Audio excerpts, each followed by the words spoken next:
My friends, we live in a world filled with challenges, problems that seem too big, too overwhelming, too impossible to fix. Some of you are facing situations right now that feel like a dead end. A doctor's report that brings fear, a financial burden that seems unmovable, a family struggle that's breaking your heart. When we talk about impossibilities, we often think about the things we cannot change, the burdens we cannot lift, and the mountains we cannot move. Every person, at some point in life, faces a situation that seems beyond human ability to fix. It could be a financial crisis, a broken relationship, a health diagnosis, or a personal struggle that has left you feeling trapped with no way out. The weight of these situations can be overwhelming, and many people feel like giving up. But here is the truth. What is impossible for man is possible with God. God specializes in doing the impossible. Throughout history, we see countless examples of his power at work in circumstances where human effort failed. The Bible is filled with stories of people who faced situations beyond their control, yet God stepped in and turned things around in ways no one could have expected. When the Israelites were trapped between the Red Sea and Pharaoh's army, there was no logical escape. The situation seemed hopeless. But God didn't need logic. He didn't need human strategy. With a single command, he parted the sea, allowing his people to walk through on dry ground. What was impossible for them was nothing for God. When Daniel was thrown into the lion's den, there was no escape. The law had been signed, and the punishment was death. No man could change the outcome. But Daniel wasn't in the hands of men. He was in the hands of God. And God shut the mouths of the lions. What seemed like certain death became a powerful testimony of divine intervention. Think about the story of Lazarus. He had been dead for 4 days. His sisters were grieving. His body was already in decay, and to everyone around, the situation was beyond hope. But when Jesus arrived, he did not see the situation the way others did. He told them to roll away the stone, and with a voice of authority, he called Lazarus out of the grave. What had been dead came back to life. The impossible became possible. God has not changed. He is the same today as he was then, though. The same God who made a way through the Red Sea, who shut the mouths of lions, who raised the dead. He is the God who sees your struggles and knows your pain. He is not limited by circumstances. He is not bound by human logic. He is the creator of the universe, and he holds all things in his hands.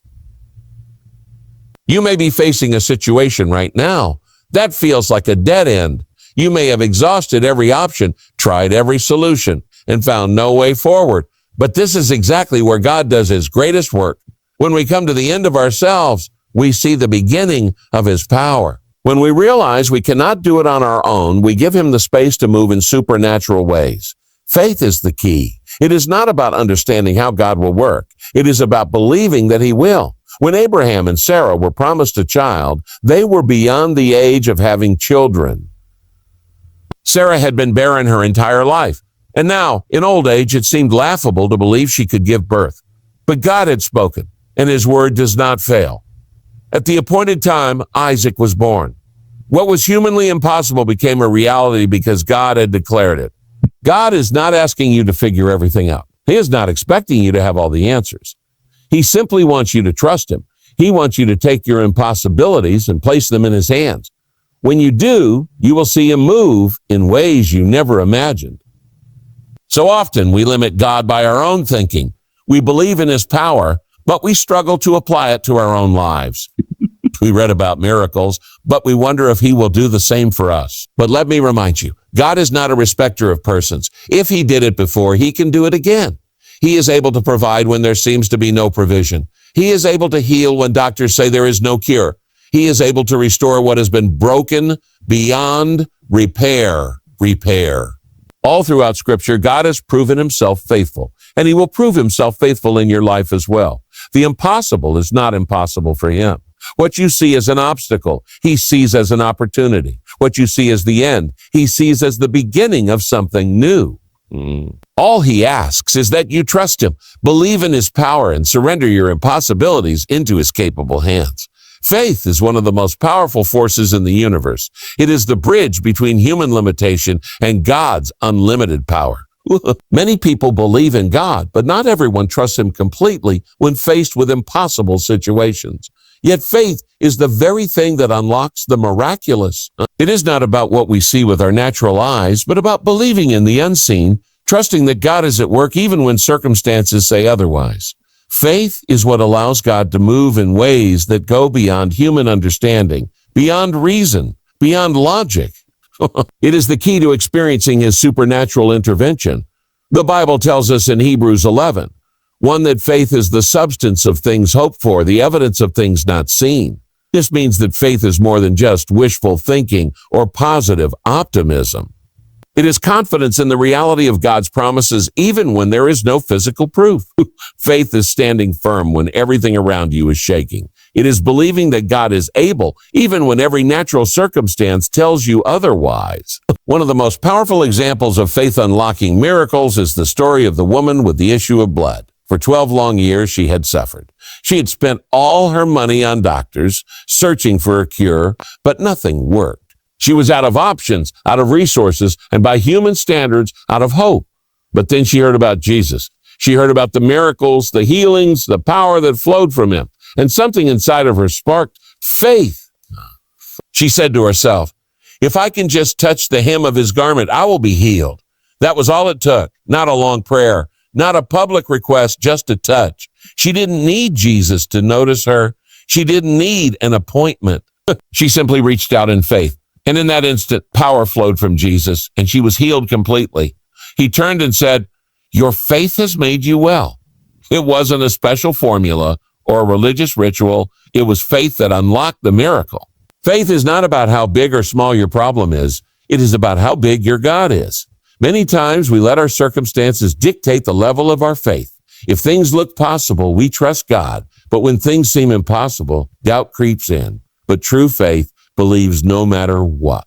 It is the kind of faith that Shadrach, Meshach, and Abednego had when they stood before King Nebuchadnezzar. They were given a choice, bow to the golden image or be thrown into the fiery furnace. The decision was life or death, but their faith was unwavering. They boldly declared, our God is able to deliver us, but even if he does not, we will not bow. That kind of faith moves the heart of God. They were thrown into the fire, but the fire did not consume them. Instead, God himself stepped into the furnace with them. The impossible became possible because of faith. When they walked out, they didn't even smell like smoke. That is what happens when faith unlocks God's power. He doesn't just rescue you, he restores you completely. Faith also played a crucial role when Peter walked on water. No human being can naturally walk on water, but when Peter saw Jesus walking on the waves, he said, Lord, if it's you, tell me to come to you on the water. Jesus simply said, come. Peter stepped out of the boat and walked on water. As long as his eyes were on Jesus, he was walking in the miraculous. But the moment he looked at the wind and the waves, fear entered his heart and he began to sink. That is a lesson for all of us. Faith keeps us above the storm. When we trust God completely, we can walk through situations that should drown us, but when we take our eyes off him and focus on the circumstances, doubt creeps in and we begin to sink. Yet even then, Jesus is always there to lift us up. Faith does not mean that challenges won't come. It does not mean that everything will always be easy, but it does mean that when we hold on to God, we will see his power at work. Faith is not about having all the answers. It is about trusting the one who does. It is about standing firm when fear tries to shake you. It is about believing that God is bigger than the problem in front of you. And when you truly believe, when you step out in faith, you will see the impossible become possible. Trials and difficulties are an inevitable part of life. No one is exempt from hardships, pain, or situations that seem impossible to overcome. Sometimes these moments make us question why we are facing such challenges, why things are not working out the way we expected, or why God is allowing us to go through such suffering. But what if I told you that your greatest trial is actually an opportunity for God to reveal his glory?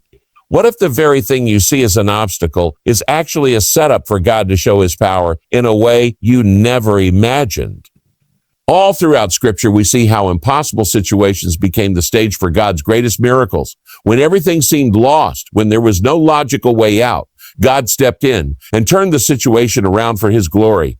Take, for example, the story of Lazarus. Jesus loved Lazarus, but when he received the news that Lazarus was sick, he did something unexpected. He waited. He didn't rush to heal him. Instead, he allowed Lazarus to die. To those around him, it seemed like he had arrived too late.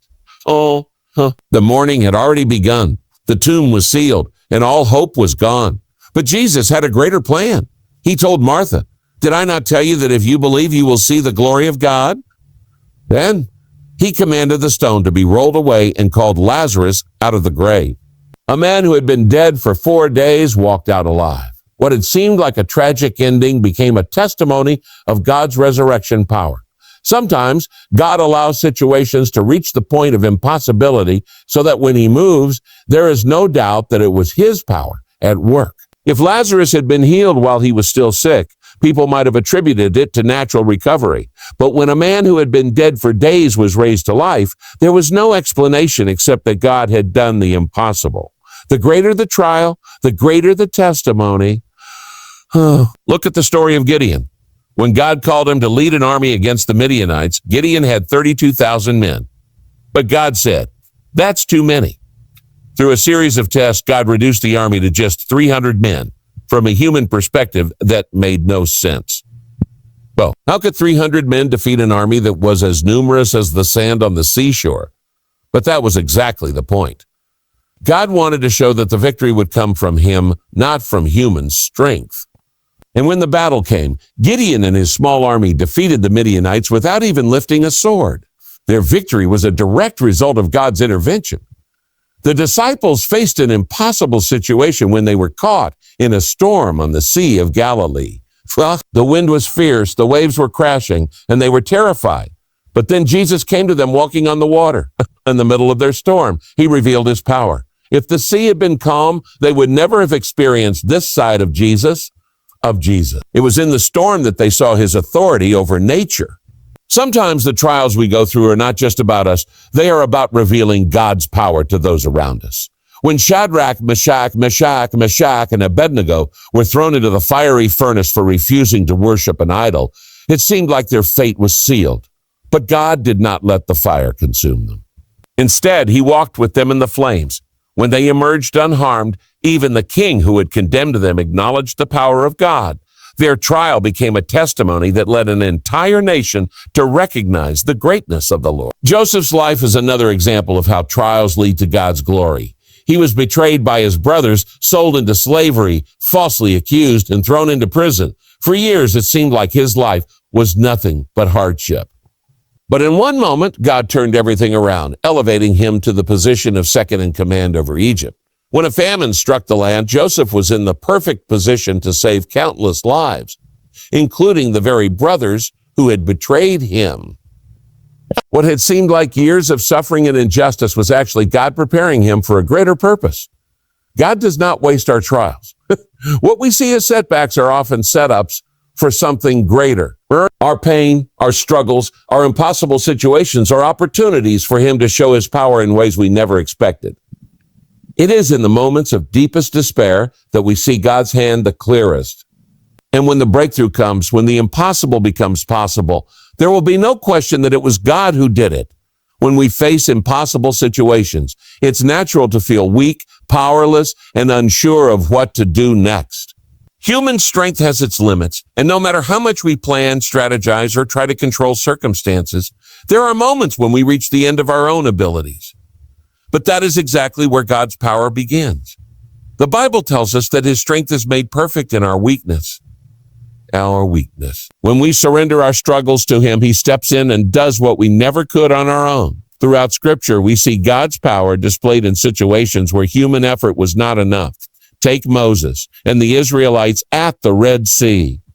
They had just escaped Egypt, but Pharaoh's army was in pursuit, and they were trapped between the sea and their enemies. There was no way forward and no way back. To the Israelites, it seemed like a hopeless situation. But God told Moses to stretch out his staff over the sea, and in that moment, the waters parted, creating a path for them to walk through on dry ground. It was not Moses' strength or intelligence that saved them. It was the power of God. And when Pharaoh's army tried to follow, the waters collapsed, and they were destroyed. The very thing that seemed like an obstacle became the way of deliverance. This is the pattern of God's power. When we surrender our impossible situations to Him, He does not just give us strength. He becomes our strength. He does not just help us. He carries us. Look at David, a young shepherd boy standing before Goliath, a giant warrior. David had no military experience, no armor, and no great weapons. By all logic, he should have lost, but his strength did not come from human ability. It came from the Lord. He stepped forward in faith, armed with only a sling and 5 stones, and with one shot, the giant fell. That was not human strength at work. It was the power of God. Paul, one of the greatest apostles, understood this truth well. He faced countless hardships, beatings, imprisonment, shipwrecks, and opposition at every turn. Yet he wrote in 2 Corinthians 12:9, "My grace is sufficient for you, for my power is made perfect in weakness." Paul realized that his own strength was not enough, but in his weakness, he experienced the power of God working through him. He did not rely on his own ability, but on the one who never fails. One of the greatest examples of God's power in the midst of human weakness is the story of Elijah on Mount Carmel. He was one prophet standing against 450 prophets of Baal. The challenge was simple. They would each call on their God, and the one who answered by fire would be proven as the true God. The prophets of Baal prayed all day, shouting, dancing, and even cutting themselves, but nothing happened. Then Elijah stepped forward, prayed a simple prayer, and fire fell from heaven, consuming the altar, the water, and everything around it. It was a clear demonstration that when God moves, there is no doubt who is in control. Sometimes God allows us to be in situations where we have no choice but to rely on Him. He does this not to punish us, but to remind us that His power is greater than anything we face. When we are weak, when we have exhausted all our options, when we have no more strength left, that is, when He moves in ways we never expected. His power is not just about making problems disappear. It is about showing us that He is greater than the problem itself. Jesus demonstrated this truth time and time again. When He fed the 5,000, He did not start with an abundance. He started with 5 loaves and 2 fish. But in His hands, what seemed small became more than enough. He took what was lacking and turned it into overflow. That is the power of God. He does not need perfect circumstances. He does not need human strength. All He needs is a heart that trusts Him, a life surrendered to His will. Peter learned this lesson when he walked on water. As long as he kept his eyes on Jesus, he did what no human being should be able to do. But the moment he looked at the wind and waves, he began to sink. The lesson is clear. God's power sustains us when we trust Him. But when we focus on our weakness, we lose sight of His strength. In every impossible situation, there is an opportunity to experience God's power. He does not just want to help us through our struggles. He wants to show us that He is greater than them. He wants us to see that His strength is more than enough, that His power is beyond what we can comprehend, and that when we surrender to Him, the impossible becomes possible. No matter how impossible your situation may seem, God is greater than any obstacle you face. He has proven time and time again that He specializes in doing the impossible. When we trust Him, He turns our greatest trials into testimonies, our deepest struggles into displays of His power, and our weakest moments into opportunities for His strength to shine. He does not ask us to have all the answers. He simply asks us to believe, to trust, and to surrender, or nikfo, trust and to surrender. If you feel like you're at the end of your rope, remember that you are not alone. The same God who parted the Red Sea, defeated giants, walked in the fire, and raised the dead is the same God who is with you right now. His power has not changed, and His love for you has not faded. He is still the God of miracles, and He's still working in ways beyond what you can imagine. So no matter what you're facing today, hold on to faith. Trust in His timing, His ways, and His promises.